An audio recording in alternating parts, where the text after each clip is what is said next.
এই আসুন আসুন, খেয়ে যান, 1 টাকায় রুটি মাংস খেয়ে যান। আসুন আসুন, একেবারে টাটকা টাটকা রুটি মাংস খেয়ে যান, গরম গরম রুটি। আসুন আসুন, খেয়ে যান। বেশি টাকা না থাকলে মাত্র 1 টাকায় রুটি মাংস খেয়ে যান, পরে ফুরিয়ে গেলে কিন্তু আর পাবেন না। আসুন আসুন। কিরে নিমাই, তুই তো দেখছি গ্রামের জনসেবা খুলে বসেছিস। মাত্র 1 টাকায় মাংস রুটি, এ তো অবিশ্বাস্য। আগে হ্যাঁ মোড়ল মশাই, গ্রামে যারা গরিব মানুষ তারা তো অত টাকা দিয়ে খাবার কিনে খেতে পারে না। তাই আর কি, আমি তাদের জন্য এই 1 টাকা রুটি মাংসের হোটেল করেছি। মাত্র 1 টাকা দিয়ে গরিব দুঃখী মানুষেরা আমার হোটেল থেকে রুটি মাংস খেতে পারবে। 1 টাকায় রুটি মাংস বিক্রি করে তোর ঠিক পোষায় তো নিমাই? আমার তো মনে হয় না যে 1 টাকায় রুটি মাংস বিক্রি করে তোর পোষায়। সে ঠিক বলেছেন মোড়ল মশাই, আসলে আমার লাভ হয় না, আবার ক্ষতিও হয় না। আসলে আমি 1 টাকায় রুটি মাংস বিক্রি করলেও কিছু কিছু লোকেরা আমার হোটেলের খাবার খেয়ে খুশি হয়ে আরো বেশি টাকা দিয়ে যায়, ওতেই আমার ক্ষতিটা পুষিয়ে যায়। তা নিমাই, এভাবে আর কতদিন এত কম টাকার খাবার বিক্রি করে পুষিয়ে নিবি শুনি? বলি কি, এসব 1 টাকার মাংস রুটি ছেড়ে দিয়ে দামটা একটু বাড়িয়ে দে, দেখবি এতে তো লাভ হবে। না না মোড়ল মশাই, আমি এই হোটেল লাভ করবার জন্য দিইনি। আপনি তো জানেন, ছোটবেলায় আমার বাবা মা মারা যাওয়ার পর থেকেই আমি এতিম হয়ে গেছিলাম। পথে পথে ঘুরতাম, যখন যা পেতাম তাই খেতাম। তখন আমার এই হোটেলের মালিক আমাকে দেখতে পেয়ে তারই হোটেলে নিয়ে আসে। তারপর সে মারা যাওয়ার পর থেকেই আমি হোটেল চালাচ্ছি।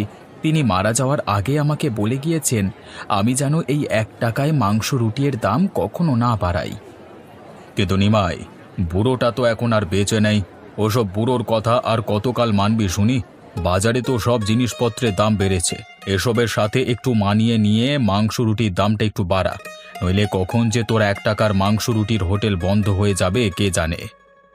সে বন্ধ হয়ে গেলে আমার কোনো সমস্যা নেই মোড়ল মশাই, কিন্তু আমি নিজে থেকে কখনোই এই 1 টাকার মাংস রুটির হোটেল বন্ধ করব না। এটা যে আমার মালিকের আদেশ।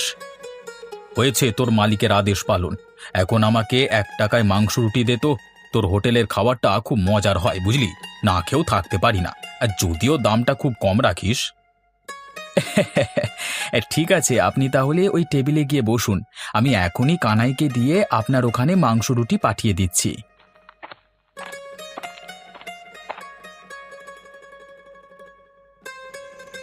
তানি ভাইদা, আজ কত টাকা লাভ হলো নাকি উল্টে ক্ষতি হলো? হ্যাঁ, কি যে বলিস না কানাই, আমার হোটেলে আজ তুই 3 বছর ধরে কাজ করছিস, কখনো কি শুনেছিস যে আমার হোটেলে লস হয়েছে? না নিমাইদা, তা শুনিনি, কিন্তু লাভ তো হয়েছে মাত্র 5-10 টাকা।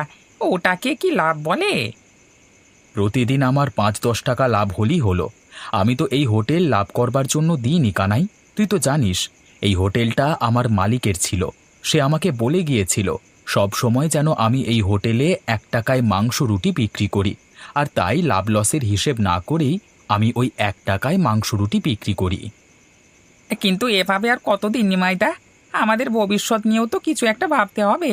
ওইদিকে দেখো, গোপালদার হোটেলে প্রতিদিন বেশ ভালো দামে খাবার বিক্রি হয়, সে ভালো টাকা লাভও করে।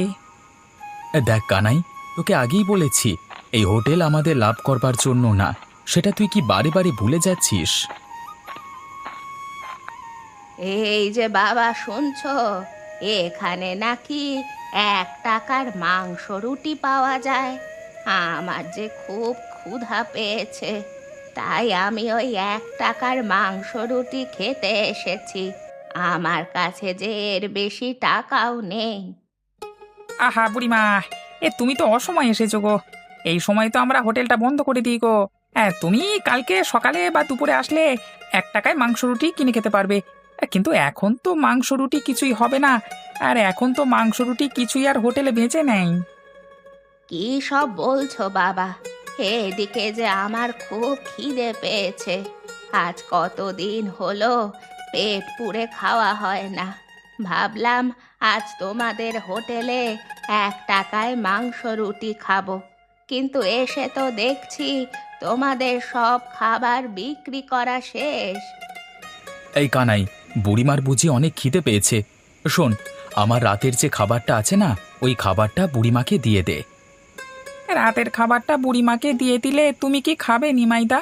তুমি কি তাহলে না খেয়ে থাকবে? আরে কানাই, আমাকে নিয়ে তুই এত ভাবিস না।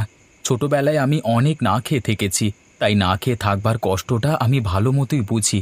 এই বুড়িমা কতটা কষ্টে আছে সেটা তুই আমার থেকে বেশি জানিস না।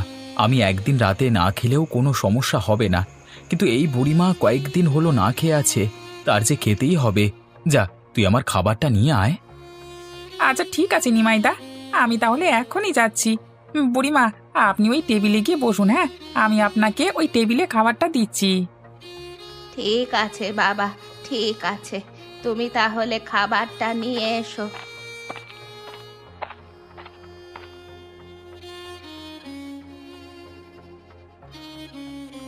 বাঁচালে বাবা, আমাকে বাঁচালে।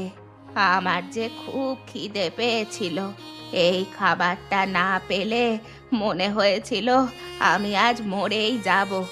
দাঁড়াও, তোমাদের 1 টাকা আমি এখনই দিচ্ছি।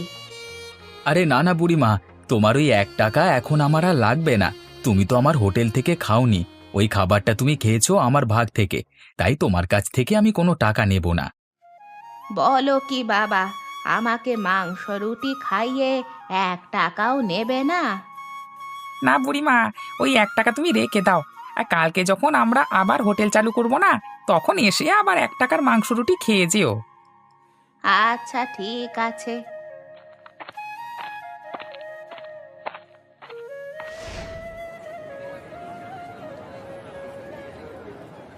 কি রে গদাই, আমার হোটেলে দেখছি এখনো পর্যন্ত কোনো কাস্টমার আসছে না। এ সকাল সকাল হয়েছেটা কি, কোনো লোক আসছে না কেন বলতে পারিস? লোক কি করে আসবে গোপালদা? সব লোক কি তো ওই নিমাইয়ের হোটেলে 1 টাকায় মাংস রুটি খেতে যায়। তোমার হোটেলে তো একটা রুটির দাম 10 টাকা, আর মাংসের দাম তো 50 টাকা। এত দাম দিয়ে কি সবাই আর মাংস রুটি খেতে চায়? কিন্তু গদাই, এতদিন তো আমার ব্যবসা ভালোই চলছিল, হঠাৎ আমার কাস্টমারের সংখ্যা কমে যাচ্ছে কেন বলতে পারিস? বলতে পারবো না কেন গোপালদা, তোমার হোটেলে রান্না তো আর এখন আগের মতো অতটা ভালো হয় না, তাই তো সবাই ওই 1 টাকা দিয়ে নিমাইয়ের হোটেলে খেতে যায়। এমনকি আমাদের গ্রামের মোড়ল মশাইকেও কালকে দেখলাম 1 টাকা দিয়ে ওই নিমাইয়ের হোটেলে মাংস রুটি খাচ্ছে। এসব তুই কি বলছিস গদাই? আমাদের গ্রামের মোড়ল মশাই শেষ পর্যন্ত কিনা ওই নিমাইয়ের হোটেলে গিয়ে খাচ্ছে? ছি ছি ছি, এটা ভাববার আগে আমার কেন মরণ হলো না। গ্রামের মানুষ কি সবাই তাহলে গরিব হয়ে গেল? হ্যাঁ, গোপালদা, এভাবে যদি চলতে থাকে তাহলে দেখবে খুব শীঘ্রই তোমার হোটেল একেবারে বন্ধ করে দিতে হবে। কারণ সব লোক তো ওই নিতাইয়ের হোটেলই খাচ্ছে। একে তো ওই হোটেলের খাবারের দাম কম, তারপর আবার ওই হোটেলের খাবারগুলো খুব মজা আর সুস্বাদু। অনেক হয়েছে গদাই, আর না। ওই নিমাইকে আর এভাবে চলতে দেওয়া যায় না। যে করি হোক, ওর 1 টাকার মাংস রুটির হোটেলটা আমাকে বন্ধ করতেই হবে, নয়তো আমাকে এই হোটেলটা বন্ধ করে এই গ্রাম ছেড়ে পালাতে হবে। হ্যাঁ, কিন্তু কিভাবে গোপালদা, তুমি ওর হোটেলটা কিভাবে বন্ধ করবে শুনি? কিভাবে তা জানতে চাস? ঠিক আছে, তাহলে দুপুরবেলা পর্যন্ত অপেক্ষা কর। তখন তো ওর হোটেলে সবাই একসাথে খেতে আসে, ঠিক তখনই আমি আমার বুদ্ধি দিয়ে ওই 1 টাকার মাংস রুটির হোটেলটা বন্ধ করে দেব। দেখো গোপালদা, এতে করে হিতে যেন আবার বিপরীত না হয়ে যায়।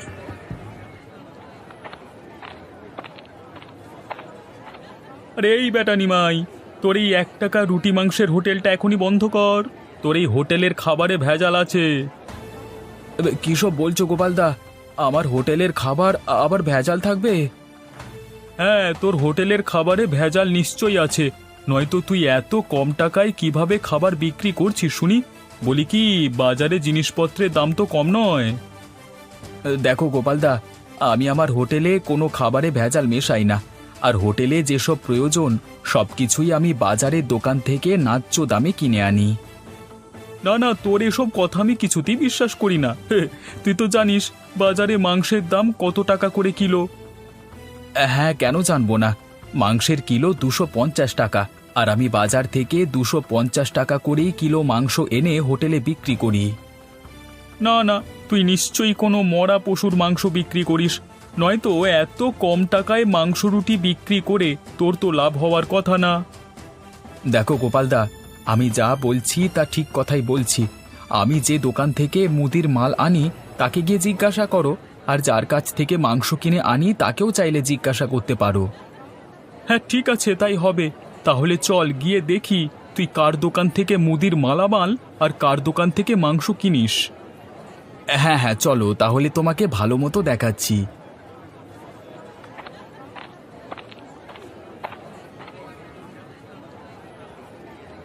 এই যে দোকানদার ভাই, তুমি সত্যি করে বলবে, হ্যাঁ, তোমার কাছ থেকে আমি প্রতিদিন যে মালামাল হোটেলের জন্য নিই তাতে কি কোনো ভেজাল আছে? না না ভাই নিমাই, তুমি আমার দোকান থেকে যেসব মালামাল কেনো সেটা ভালো, কারণ তুমি বেশি দামে পণ্য কেনো, কম দামে ভেজাল মালামাল কখনো তুমি কেনো না, বুঝলে? আমি তোমাকে বলেছিলাম না, আমি সব সময় দোকানদারের থেকে ভালো মালামাল কিনি। এখন তাহলে চলো, তোমাকে মাংসের কষাইয়ের কাছে নিয়ে যাই।